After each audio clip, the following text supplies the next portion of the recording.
નમસ્કાર દર્શક મિત્રો, નવજીવન ન્યૂઝમાં આપનું સ્વાગત છે. હું છું આપનો યશપાલસિંહ ચૌહાણ. થોડા સમય પહેલાં જે ભાવનગરમાં જે ક્ષત્રિય સમાજના જે આગેવાનો છે તેની ઉપર કેસ કરવામાં આવ્યો છે, તેને લઈને ક્ષત્રિય સમાજના આગેવાનો કલેક્ટર ઓફિસ તથા રેન્જ આઈજીને આજે રજૂઆત કરવા પહોંચ્યા છે. આપણે સીધા જ ગોહિલવાડ રાજપૂત સમાજના જે પ્રમુખ છે તેમની સાથે વાત કરીશું. સાહેબ, આપણે રજૂઆત કરવા આવ્યા છો, શું છે સમગ્ર વિગત? જય માતાજી. ખાસ કરીને રજૂઆત અમારી એટલે કે છેલ્લા 8-9 મહિનાથી સતુભા પીપરાળી, પ્રદ્યુમનસિંહ ગોળી અને સતુભા સરવૈયા ઉપર લેન્ડના કેસ છે. જે કેસની અંદર જે સામેલ છે અને સજા થાય એમાં અમારો સહકાર છે. પરંતુ આ કેસ ત્યાં પછી કેસનું ચાર્જશીટ મુકાય પછી એમાં જામીન પણ મળે. એ જામીન મળે ત્યાં બીજો નવો કેસ દાખલ કરવામાં આવે છે અને ખોટા કેસ એવિડન્સ ઊભા કરીને કરવામાં આવે છે. આની સામે અમારી રજૂઆત છે. એ ખોટા કેસ ઊભા કરવાથી સતુભા સરવૈયાને પૂરી જેલની અંદર હતા, પૂરી સારવાર નહીં મળવાના કારણે એ આપણી વચ્ચે નથી એનું કહેવાય. એવી રીતે પ્રદ્યુમનસિંહ ગોળીની તબિયત પણ આજ નાજુક છે. તેઓ કોઈ પરિવારના સભ્યોને ઓળખી શકતા નથી, ઝાડા પેશાબને પણ ધારું રહેતું. તો આ રીતે જેલમાં રહી સતત એની પર પ્રેશર દબાણો થાય છે.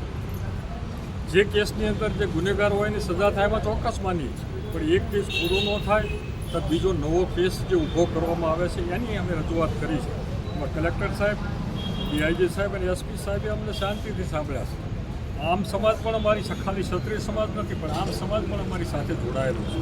આમ સમાજના ઉપર પણ આવા જ કેસ જે છે જેને એક કેસમાં હોય અથવા તો ખાલી જવાબ લઈને છોડી મૂકવામાં આવે છે, એ પણ મેં વાતો સાંભળી છે.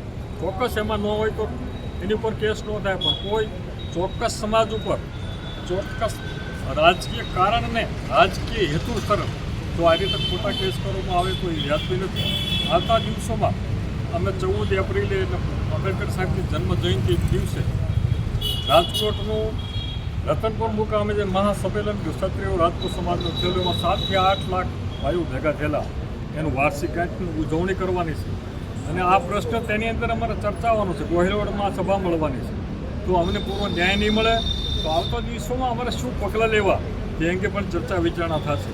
આ મારી સાથે સમાજના તમામ આગેવાનો છે, જુદી જુદી સંસ્થાના છે, પણ ખાસ મારી સાથે ભાઈ પ્રદ્યુમનસિંહ ગોળી જેની તબિયત નાજુક છે, એનો દીકરો પણ મારી સાથે સામેલ છે. એને હવે આપણે ખાસ કરીને વાસુદેવસિંહ જો વાત કરવામાં આવે તો જે આ ગુના છે તે કોઈ ગુના છે 2 વર્ષ જૂના છે, કોઈ 6 વર્ષ જૂના ગુના છે.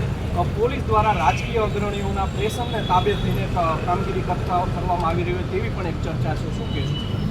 એ આપણે જે વાત કરી મને ચોક્કસ શંકા છે, કારણ કે આ કેસ તો એક તો છેલ્લે જે કેસ થયું છે મારા સાંભળવા મુજબ 18-20 વર્ષ કરતાં જૂનો છે. તો આવા કેસો જે ખરેખર આસામીઓ જે છે એ ફરિયાદ કરવા માગતા નથી, પણ એની પર એન કેન પ્રકારે પ્રેશર જે આવતું હોય એના કારણે ખોટી ફરિયાદ ઊભી થાય છે. એ પણ મારી પાસે રજૂઆત છે. અચ્છા, આવનારા દિવસોમાં જો આ જે પ્રકારે હેરાનગતિ કરવામાં આવે છે, આપણે કયું ઉપર કલેક્ટર સાહેબને રજૂઆત કરવામાં આવી કે ક્ષત્રિય સમાજના જે એક અગ્રણી હતા તેમને યોગ્ય સારવાર ના આપવામાં આવી, તેના લીધે તેમનું દેહાંત થયું છે, તે બાબતે શું કહેશો? ચોક્કસ આ વાત સાચી વાત એટલા માટે મારે કરવી છે, કારણ કે એને પરિવાર દ્વારા મને વાત જાણવા મળી છે.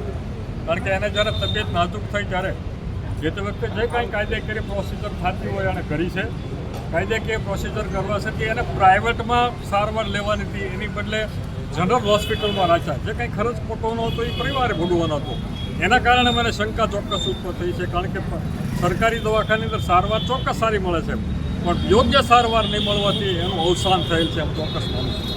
અચ્છા, પ્રમુખશ્રી છેલ્લો સવાલ વાસુદેવસિંહ, જો આવનારા સમયમાં યોગ્ય ન્યાય નહીં મળે તો ગોહિલવાડ રાજપૂત સમાજનું શું આગળ પગલાં રહેશે? 14 એપ્રિલ સુધી એટલે 14 એપ્રિલ સુધી અમે રાહ જોઈએ છીએ. અમારી જે રજૂઆત છે એમાં જો યોગ્ય અમને ન્યાય નહીં મળે તો જે અમારી સામેની સભા કે કારોબારી જે કાંઈ મળવાની છે એની અંદર વિસ્તૃત ચર્ચા કરશું. અને ચર્ચા કર્યા પછી આવતા દિવસોમાં કેવા જલદ કાર્યક્રમો આપવા એનું પણ અમે નક્કી કર્યા પછી કેવા કાર્યક્રમો આપવા હવે પછી જાહેર કરશું. આપણી સાથે આ જેમના લેન્ડ ગ્રેબિંગનો જે આરોપ લગાડવામાં આવ્યો છે તેમના દીકરા પણ આપણી સાથે જોડાયા છે. આપણે તેમની સાથે પણ સીધી વાત કરશું. આપનું નામ? શું રજૂઆત છે આપની? મારી રજૂઆત એ જ છે કે આમાં મારું કહેવાનું એ છે કે ખાલી જેની ઉપર કેસ થયો છે એટલા જ લોકો હેરાન નથી થતા.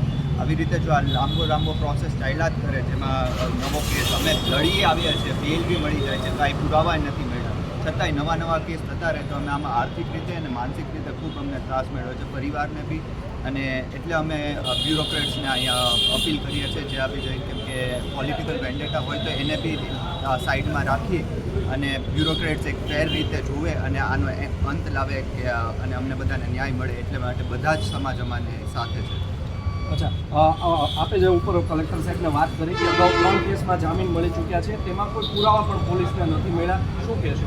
એટલે એમાં ઘણા બધા કો-અક્યુઝ છે. અમારી તરફ અગેન્સ્ટ કોઈ પુરાવા નથી મળ્યા, છતાંય આવી રીતે એક પછી એક ચાર્જશીટ પડે એની પછી પાછો નવો કેસ આવી જાય, એનો અંત કરવા માટેની જ અપીલ છે ને એટલે જ અમે ન્યાય માંગવા માટે. છેલ્લો સવાલ, આપને લાગી રહ્યું છે કે ભાવનગર પોલીસ છે કે ભાવનગર પોલીસના કે જે અધિકારીઓ છે તે રાજકીય દબાણને વશ થઈને આ કામગીરી કરતા હોય તેવું? એની કેવું એક્યુઝ કરવું I can't say that, but છે પ્રેશર કેમ કે અપોઝિશનમાં ઘણીવાર દે appears it could B, but યા અમે લોકો એટલે બ્યુરોક્રેટ્સને એવું કહીએ છીએ કે તમે હોય છો બી એને દૂર રાખીને તમે ન્યાય આપો.